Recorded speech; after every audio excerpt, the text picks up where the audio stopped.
the majority of people just haven't even really thought about what creates and destroys their life.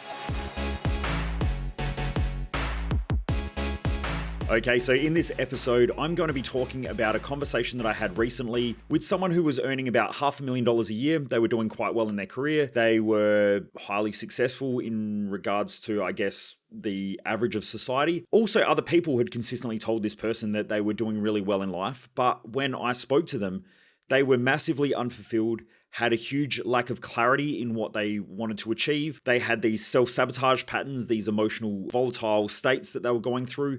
They would get quite angry a lot, frustrated, annoyed, and they still weren't really clear whether this was the career that they wanted or if this was the direction that they wanted to go in. And so I want to share this because it's something that I think will help most people. In fact, the majority of people that I speak to go through something similar where they doubt whether they're on the right track in life, and they have these mental and emotional volatilities. They have a mind that's chaotic. A lot of our community seem to be doing reasonably well compared to the average of society. I mean, we definitely do have people who come to our events who have hit rock bottom, or, you know, who their life has fallen apart, but to their credit, they want to get back on track and kick some ass in life. So we tend to have a community of driven mofos that want to achieve more in life. But I think that this story will make a massive difference and really make people think differently about the way that they're living and the way that they're doing things, hence why I want to share it. So anyway, so this guy was massively unfulfilled, even though he was quite successful in his career and other people thought that he was doing well, yet he just felt like he hadn't achieved enough, he wasn't doing enough, he was beating himself up mentally and emotionally, and he was self-destructive. I'm on this sales call to this individual and they're telling me about their career and telling me what they earn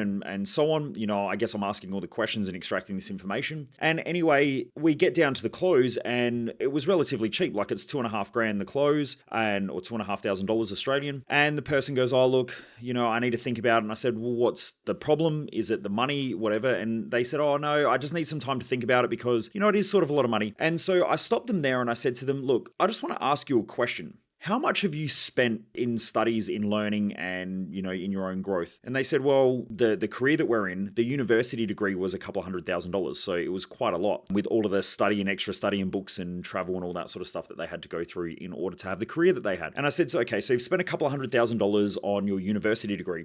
Now, what do you think your parents spent in regards to putting you through school? And he said, well, I went to a private school, so probably a couple of $100,000 there as well. And I said, okay, so all up, let's just say anywhere between $250,000 to $500,000 through your whole entire education. Would that be correct? And he said, yes. And I said, how much have you spent on your own mindset and getting clear on what actually drives you as a person? I mean, at school, did you ever go through how to deal with self-sabotage patterns, what procrastination is and why you procrastinate? Did you ever get clear on what a success map for your life looks like? Do you know what you're actually trying to achieve? Like, what does a fulfilling life look like to you? Do you have clarity on that? Have you backtracked that and set clear goals and accountabilities to be able to get there? And he said, well, I haven't spent really anything apart from a couple of books that I've read and, you know, some little one-day seminars and things like that I've been to and some workshops online. And I said, so if we go back to, I think his name's David Eagleman, who is the neuroscientist. I think he's a world famous neuroscientist. Well, he is a world famous neuroscientist. I just couldn't remember whether his name was David or not, but I think it is. Anyway, you can look him up. David Eagleman says that reality is an illusion that we create in our own mind. Now, if you understand the scientific aspect of how we create our reality, essentially our brain is a filtration mechanism for our senses. And every moment we are taking in information through our eyes, our ears, and all the sensory receptors in our body. According to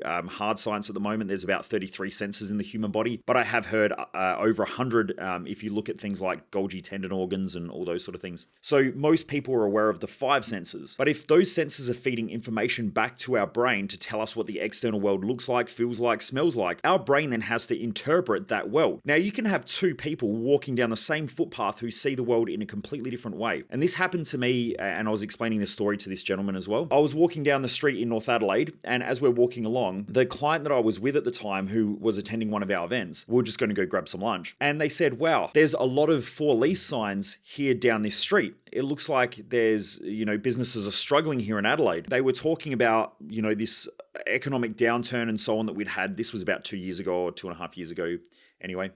And at the same time, we both walked past a cafe called UR Cafe on Melbourne Street in North Adelaide. Now that place was packed full of people, and all I saw was how busy that cafe was and how much revenue it was creating. And I thought to myself, I wonder what the profit margins are and the turnover and all that sort of stuff in this business, because it's packed. And just then a Ferrari drove past, and I noticed the Ferrari in the packed cafe, and this client that I was with, all they saw was the for lease signs on the buildings, and also there was this like economic downturn and people were struggling and so on. So I found it quite fascinating that two people walking down the same footpath can see the world in a completely different way depending on what happens inside their brain and their filtration mechanism. Now, the majority of people in our society have never been taught how to tap into that part of their brain and how to wire their brain to create and see the world that they want to see, so that it opens up opportunities, can enhance those opportunities, and actually live the lifestyle that they want. Now, most people think that this stuff is but it only takes a really quick look into neuroscience to understand that that's the way that our brain operates. This isn't like, I'm not sprinkling gypsy tears here on people and expecting them to believe like fucking hoo-hoo shit. This is legitimate neuroscience where, if you just go and look at this stuff, our brain essentially filters our whole reality. Our eyes don't see anything. They take in electromagnetic waves and send that information through electronic signals into the brain that then our brain has to interpret. And then our brain creates meaning, stories, and beliefs around what we've seen. There is also a gating mechanism in the brain based on our values. There's a whole bunch of things go on, which I explain in our Thrive Time event. Anyway, I'm talking to this person and I give them this example. And I said, so you've done all this study and you know very minimal about your brain's operating system. Yet it's the whole thing that creates and destroys your reality. And I said, have you ever made stupid decisions because you're excited? And he said, yeah, of course I have. And I said, have you ever made stupid decisions or been indecisive because you've made no decisions because of fear or stress or worry? And he said, all the time. And I said, so essentially your brain is creating and destroying your goals and your dreams on a moment by moment basis, and you've never even tapped into that. Yet you've spent 12 years at school or 13 years at school. Then you've gone on to do a 4 to 5 year university degree. You've spent $250,000 to $500,000 on all of this study in order to be highly qualified at the thing that you do. Yet the thing that creates your reality and the thing that helps you to live the life that you want to live, you've never even tapped into and never even learned about it. And I said, does that sound stupid to you? And he said, that's a good point. I've never thought of anything. I've never even thought about that. And I said, most people haven't, because when we're young, we get told that we go to school in order to be successful or to get a job so that we can have this great career, and this great career is going to buy us the house and the white picket fence, and we have kids and we make this money, and this money is going to give us this freedom, and then we get to travel and do the things that we want to do, or whatever it is, whatever that lifestyle looks like. Yet for most people, they end up doing exactly what they're told to do and end up in a bear trap that they can't get out of, because now it's bound to them. And the more money that people make in life, the more their handcuffs go from silver to gold, and they end up with golden handcuffs, where they're handcuffed into their career because they've got all these liabilities now, and they've got to put their kids through school. They've got to go to private school. They've got these nice cars, the houses, the boats, the holidays, all that stuff. Yet they hate their career. They're trapped. They don't want to be in their career, but at the same time, they don't know if it's what they really want. And so they have all these questions and this chaotic mind. And so for them, life becomes unfulfilling. Their mind becomes chaotic. They end up with these emotional volatilities that they don't know how to deal with. And some people just emotionally shut down and suppress everything. Other people let it out, but it explodes out, and then they become ashamed of their emotional reactions and their volatilities. And this is the way most people operate in society. And I said to them, is this really what you want in life?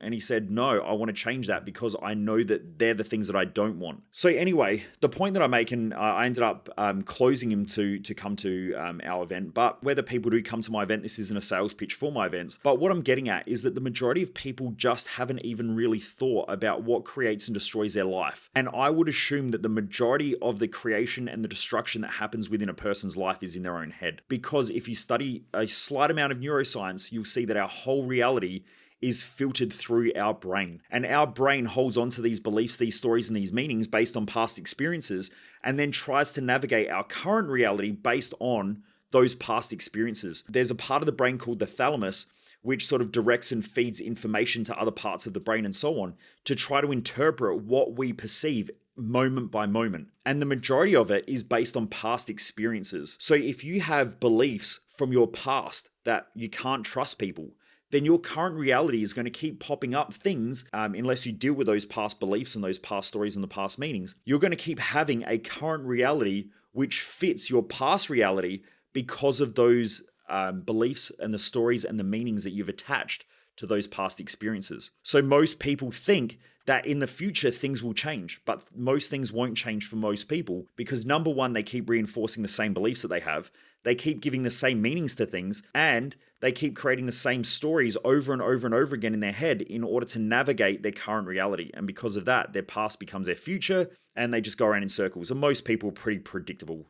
That's why it's quite interesting when people do change, that their friends and family will say, you're different, and then try to get them to go back to the old version of themselves, because that makes others around them comfortable, because most people are comfortable with knowing what they know. And that's quite predictable. I just thought I'd share that story because it is something that I think will help a lot of others, that if you haven't really questioned your beliefs, the stories that you have about your past, the meanings that you give to things, and you keep reinforcing those patterns of behavior and those thoughts and those emotions, then you're probably creating a pretty predictable future, which for most isn't what they want. Okay, so you've got to question those things. And also I would recommend to get really, really clear of the roadmap that you want to create, which is your future. I was talking to another person the other day, and they said, Michael, I want to get out of, the shit that I'm in, but I just need some time. And I said, what do you need time for? And he said, well, I want to get on top of these problems that I have before I move on and move forward with things. And something that you'll hear me consistently say is that you can't dig your fucking way out of a hole. Most people try to dig their way out of the hole that they've already dug. Sometimes it's easier to have someone throw down a rope into the hole so that you can climb out of it. But most people keep trying to dig themselves out of a hole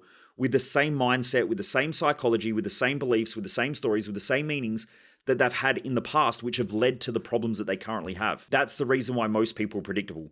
It's the same reason why most people keep dating the same people, why most people have the same money patterns where they just get ahead financially and then they f it all up again, and then they're back in a rut, and when they're in a rut, they don't do anything, but then all of a sudden they work really, really hard, they get themselves just ahead financially enough, bills come in, or they make stupid decisions where they go out and spend all their cash again, and they end up back in those same volatile cycles again. Most people are pretty predictable. Most people just keep doing the same thing because they don't really change the thing that they need to change, which is their mindset. And considering that it really creates our whole reality, when people think that a better strategy or a better system or a better process is going to help them to navigate life differently without changing their mindset, they're pretty much pissing into a gale force wind and expecting not to get wet.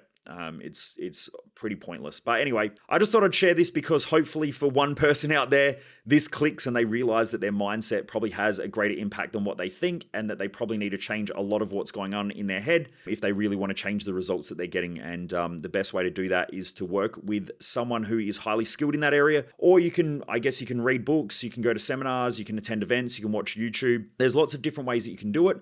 I normally find that the best way is to hold someone's hand and walk them through the process, because if someone's got a lot of chaos and a lot of stress and a lot of going on, and you don't remove them from their environment and put them in a new environment, at least for a short period of time, to get them to work through their patterns of behavior and work on themselves, then most people just stay stuck in what they do. Also, something else that I've noticed as well is that if most people don't immerse themselves in that learning, they'll forget it and they just keep going around in circles. So anyway, I hope that helps. Please remember to subscribe, like, and share, as most people waste their life, and I just don't want you to be one of them. Hence why I have this channel and the podcast and everything like that, and all the stuff that I share. I just want to help people be more successful and achieve more in their own life, and also feel fulfilled doing so, because I know that there are a lot of highly successful people out there who are absolutely friggin' miserable. I don't think that's a great way of living life. I also know that we are all a day closer to dying. And I think that it's really important to make sure that you live every day being better and performing better and achieving more in your own life. And progress is the key. And so if you can learn something each day and put it into your life and progress a little bit more, I think that that's absolutely awesome and the way to a fulfilling life. Anyway, everyone, I hope this helps. Just remember, never underestimate the dream. And if you haven't already done so, remember to subscribe, like, and share. I'm Michael Mojo. Take care, everyone.